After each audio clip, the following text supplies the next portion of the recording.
Hello mga idol, kumusta po?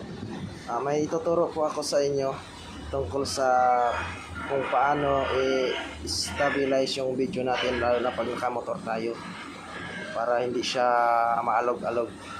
Ito po yung video, panoorin nyo po.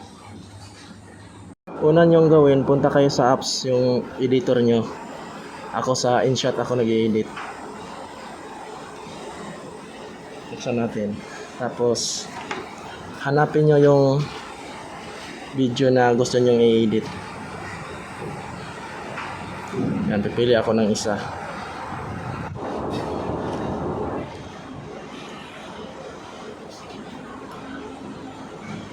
Yan mga idol, sundan nyo lang kung paano gagawin. Madali lang yan. I-play mo yung video kahit nakapikit ka dito mga idol, madali lang to. Yan, naka-play na. Putulin natin yan sa harap. Kukuha tayo ng magandang kuha ng kamera. Dito sa bandang gitna kukuha. Yan, putulin natin yan. Split.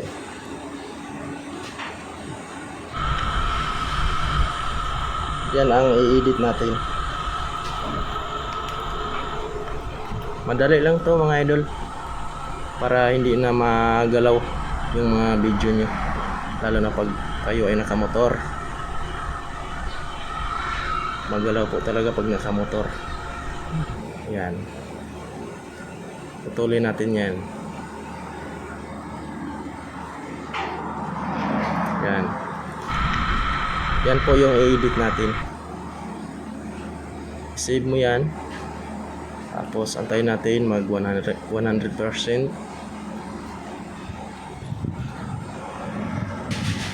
And check, save.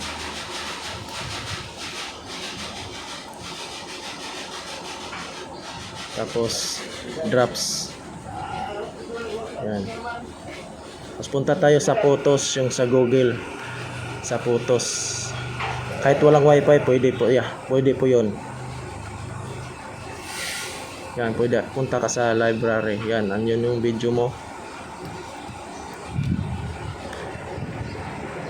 Tapos yung edit sa baba, pindutin mo yan. May nakalagay na edit sa baba.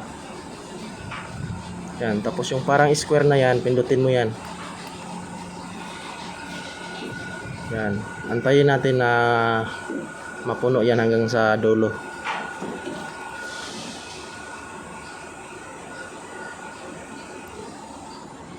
Madali lang to mga idol, sundan nyo lang.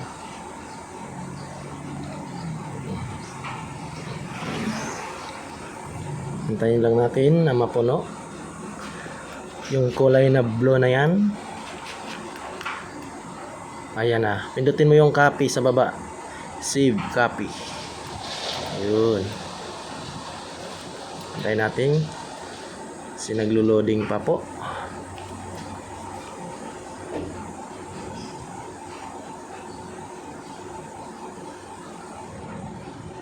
Ayan na, na-save na mga idol. Ayan. Tapos punta tayo ulit doon sa photos, sa gallery natin. Hanapin natin yung na-edit natin na video. Ayan, ikumpara natin sa hindi naka-edit. Ayan na mga idol, yan yung na-edit na. O diba, wala na siyang alog-alog, naka-stabilize na siya. Yan. Tapos pakita ko rin sa inyo yung isang video, yung hindi siya naka-edit. Ito mga idol, tingnan nyo ang diferensya. O diba, malaking diferensya. Sana nasundan nyo mga idol. At salamat. Madali lang naman yan. Share and follow na lang, tsaka comment. Thank you. Bye bye.